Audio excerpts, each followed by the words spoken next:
àwọn ewu mẹ́fà tó wà nínú mímu sìgá olóoru oníbátìrì vape.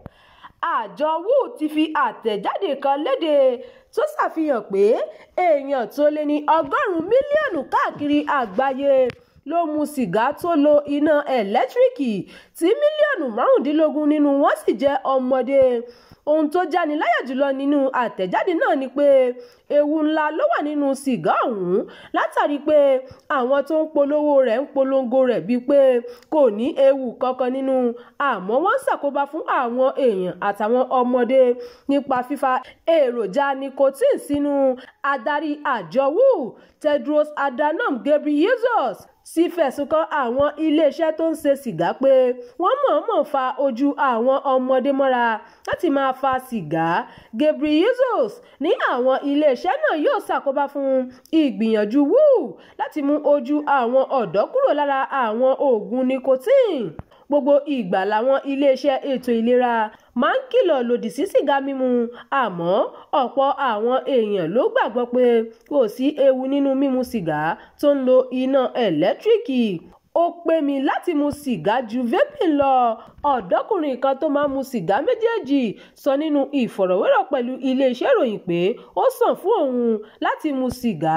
Ó ní mímu sìgá tí wọ́n ń sá iná sórí rẹ̀ máa ń tu òun lára ju sìgá tó ń lo iná tàbí bátìrì lọ. Ẹlòmíràn tó bá wa sọ̀rọ̀ pé sìgá tó ń lo bátìrì máa ń mú kó rọrùn fún òun láti mu sìgá lóòrèkóòrè àti ní gbogbo àsìkò tó bá ń wo òun láti mu. Kí ni ìyàtọ̀ láàrin sìgá méjèèjì yìí? Dókítà Abdullahi Kabir Sulaiman àti Awalu Fatiu Abubakar tí wọ́n jẹ́ onímọ̀ nípa ètò ìlera ní ilé ìwòsàn Malam Aminu Kano ní ìlú Kano sọ ìyàtọ̀ lára àwọn sìgá méjèèjì. Ìyàtọ̀ àkọ́kọ́ ni bí wọ́n ṣe ń mu àwọn sìgá náà.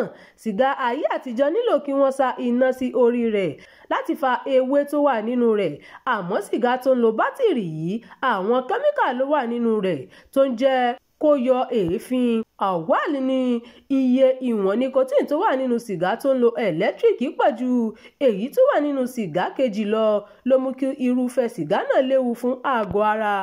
Awal sọ síwájú sí pé àwọn kẹ́míkà míì tó wà nínú sìgá oníbátìrì tún pọ̀ ju sìgá ayé àtijọ́ lọ. Àwọn ewu ló wà nínú mímu sìgá oníbátìrì. Àrùn jẹjẹrẹ. Dókítà Abdullahi sọ pé mímu sìgá yìí lè ṣokùnfà àrùn jẹjẹrẹ ní ara ẹ̀dá. Irúfẹ́ àrùn jẹjẹrẹ tí ẹni tó bá mu sìgá oníbátìrì lè dojúkọ ní jẹjẹrẹ inú ẹ̀dọ̀fóró, ọkàn, ìfun àti ọpọlọ. Àrùn ọkàn. Dókítà náà ní mímu irúfẹ́ sìgá yìí lè ṣokùnfà àrùn ọkàn tí wọ́n ń pè ní pulsation. Ìṣòro náà tún lè fa àwọn àrùn bíi tirẹ̀. Ó lè fa ojú àwọn ọmọdé mọ́ra. Dókítà náà ní tí àwọn ọmọdé bá rí àwọn àgbàlagbà tí wọ́n ń fa irúfẹ́ sìgá yìí, ó lè fa ojú wọn mọ́ra láti tọ́ ọ wò. Àwọn ewu míì tó wà nínú mímu sìgá tó ń lo iná ẹ̀lẹ́tíríkì tàbí bátìrì ni ó lè ṣẹ́ oyún nínú aláboyún, ó lè jẹ́ kí aláboyún bí ọmọ tí kò pẹ́, ó lè jẹ́ kí ọmọdé tètè máa gbàgbé nǹkan, ó lè ṣílẹ̀kùn fún ìwà ọtí àmujù. Èyí ni ọ̀nà láti dáàbòbo ọmọ rẹ lọ́wọ́ sìgá oníbátìrì mímu. Máa gbà wọ́n ní ìmọ̀ràn lòdì sí sìgá mímu kí o sì máa sọ ewu inú rẹ̀ fún wọn.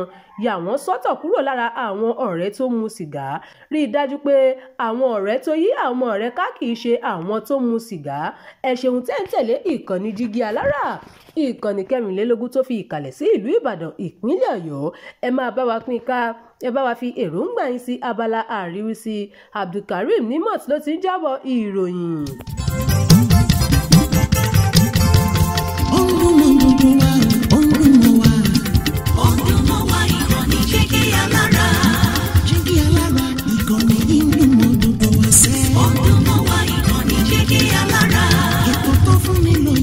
Ètò tó ń lani lọ́yẹ̀ wà ń bẹ̀. Ọdún mọ́ wá ìkànnì Jígí Alára. Ìròyìn lóríṣiríṣi tàbí mọ bó ṣe ń lọ láwùjọ.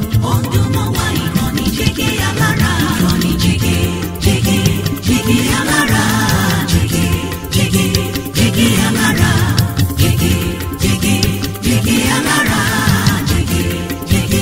Jígí Alára. Ìkànnì Jígí Alára 24, bàbá gbogbo.